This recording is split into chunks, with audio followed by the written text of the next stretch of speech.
Good morning दोस्तों, आप सभी को। आज का जो हमारा टॉपिक है वो है कि टरबाइन व्हील चेंबर प्रेशर क्या होता है और turbine wheel chamber pressure calculate कैसे करते हैं। मैं ये लाइव दिखाऊंगा आप लोगों को। तो चलिए जल्दी से वीडियो को स्टार्ट करते हैं। व्हील चेंबर प्रेशर क्या होता है, बहुत बार बीओई में हो या फिर आपके नॉर्मल इंटरव्यू में हो, समय पूछा जाता है। तो बहुत ही ध्यान से इसको देखिए। थ्रस्ट बेरिंग जस्ट कॉलर के पीछे लगा रहता है, उसके बाद हमारा जनरल बेरिंग होता है। और ये आप देख रहे होंगे टरबाइन का शेप है। तो इसके ऊपर का जो कवर रहता है उसको हम केसिंग कहते हैं। और वो आप देख रहे होंगे जो मैंने बनाया स्टीम इनलेट है वो। और ये हो गया जनरल बेरिंग। जनरल बेरिंग एक सबसे पीछे लगा होता है और जो केसिंग में लगा रहता है उसको फिक्स ब्लेड कहते हैं। मूविंग ब्लेड जो रोटर में लगा रहता है उसको कहते हैं। एक तरफ से स्टीम इन होती है, दूसरे तरफ से स्टीम आउट हो जाती है, जिसको एग्जॉस्ट भी कहते हैं। जो मैंने लिखा नहीं है, लिखना भूल गया था, लेकिन अभी लिख देता हूँ। ठीक है, तो ये एग्जॉस्ट का पॉइंट है। ऊपर साइड से स्टीम इन होगी और नीचे से एग्जॉस्ट निकल जाएगा। ये सारे पार्ट आप लोगों को याद होने चाहिए, मुंह पे होना चाहिए कि कॉलर के जस्ट पीछे क्या होता है, थ्रस्ट बेरिंग, उसके पीछे जनरल बेरिंग, सबसे लास्ट में जनरल बेरिंग, मूविंग ब्लेड किसे कहते हैं, फिक्स ब्लेड किसे कहते हैं, एग्जॉस्ट किससे कहाँ से निकलता है, इनलेट कहाँ से होता है, ये सारा कुछ। देखिए, मैंने व्हील चेंबर प्रेशर आपको समझाने के लिए 3 पॉइंट्स लिख रखे हैं। पहला जो पॉइंट्स है वो कह रहा है कि wheel chamber in A steam turbine often referred to as a turbine wheel chamber or turbine rotor chamber। तो wheel chamber in A steam turbine जो है वो रिफेयर करता है टरबाइन व्हील चैम्बर को, या कह लीजिए आप टरबाइन रोटर चैम्बर को। ठीक है, तो वही होता है। अब इस चीज़ को और अच्छे से मैं समझाता हूँ नीचे में। ठीक है, ये तो आप समझ गए कि व्हील चैम्बर स्टीम टरबाइन में क्या होता है। तो जो रोटर होता है उसी के भाग को हम व्हील चैम्बर भी कहते हैं, फर्स्ट वाले को। अब देखिए, wheel chamber pressure is a pressure of steam. Wheel chamber pressure जो है वो प्रेशर किसका है, स्टीम का है, just after inlet nozzle of steam turbine. जैसे ही हम इनलेट नोजल जो होता है उससे जैसे ही स्टीम घुसती है और वो जहाँ जाती है फर्स्ट, उसी को व्हील चैम्बर प्रेशर कहते हैं। वो जिस एरिया में जाती है और वहाँ जो प्रेशर होता है, नोजल से जो प्रेशर ड्रॉप होके वहाँ जो प्रेशर पहुँचता है फर्स्ट चैम्बर में, उसी को व्हील चैम्बर प्रेशर कहते हैं।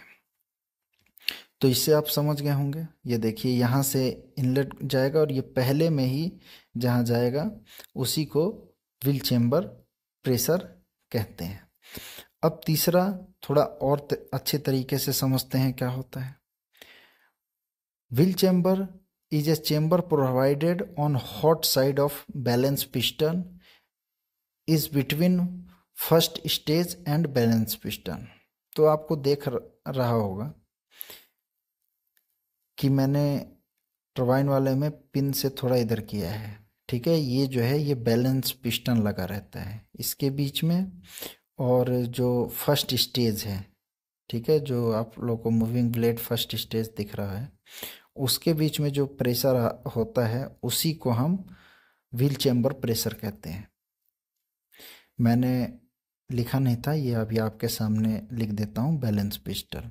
ठीक है, तो देखिए, between first stage and balance piston, तो इसके बीच में जो स्टीम होती है जो नोजल से निकलकर आती है, पहली स्टीम इन्हीं दोनों के बीच में, फर्स्ट स्टेज और बैलेंस पिस्टन के, तो इसी को हम क्या है कि व्हील चैम्बर प्रेशर कहते हैं। तो आपको समझ में आ गया होगा, दोनों डेफिनेशन बहुत आसान थी कि या तो नोजल से जो पहले निकल के जहाँ पहुँच रहा है वहाँ का जो प्रेशर है फर्स्ट स्टेज का, उसको हम लोग व्हील चैम्बर प्रेशर कहते हैं। या दूसरे तरीके से हम लोग अगर देखें तो दूसरे तरीके से ये हो गया कि बैलेंस पिस्टन और फर्स्ट स्टेज जो है उसके बीच का जो प्रेशर है उसी को हम लोग व्हील चेम्बर प्रेशर कहते हैं। ये देखिए, मैं आप लोगों को अब कैलकुलेट करके दिखाऊंगा और आप लोग के सामने लाइव दिखाऊंगा कैलकुलेट करके। मैं अपने ये भी दिखाऊंगा कि मेरे प्लांट में क्या पैरामीटर चल रहा है, ठीक है, उसके अकॉर्डिंग, और आंसर भी जो आएगा उसी के अकॉर्डिंग है। तो देखिए, steam turbine wheel chamber pressure calculation approx में करते हैं इसको, ठीक है। तो सबसे पहले देखिए, व्हील चेम्बर प्रेशर जो है वो केजी में हम लोग देखते हैं टरबाइन का, ठीक है। तो उसका फॉर्मूला क्या होता है, टरबाइन इनलेट प्रेशर केजी पर सेंटीमीटर स्क्वायर, उसके बाद मल्टीप्लाई टरबाइन ऑपरेटिंग लोड, ये जो है वो मेगावाट में रहेगा, उसके बाद मल्टीप्लाई 0.6, ठीक है, और उसके बाद अपॉन में टरबाइन रेटेड कैपेसिटी, ये भी मेगावाट में रहेगा। आप देखिए, जो मैंने यहाँ वैल्यू पुट की हुई है वो वैल्यू बिल्कुल सेम है जो जो मैंने दिखाया हुआ है। ये देखिए 43 kg, यहाँ आपको दिख रहा होगा 42.95, ठीक है। तो 43 kg हमारा रेटेड है, तो वही मैंने भी ले लिया है। इंटू 3.52 चल रहा है, तो 3.5 मेगावाट मैंने ले लिया है, ठीक है।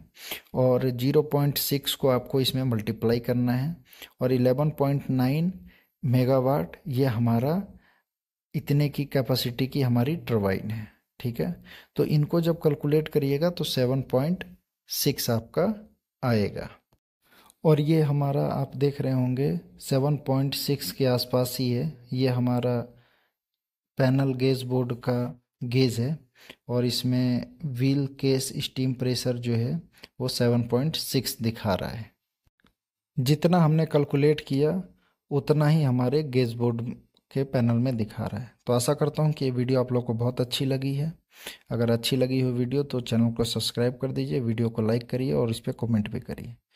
आज के लिए इतना ही। सभी को नमस्कार।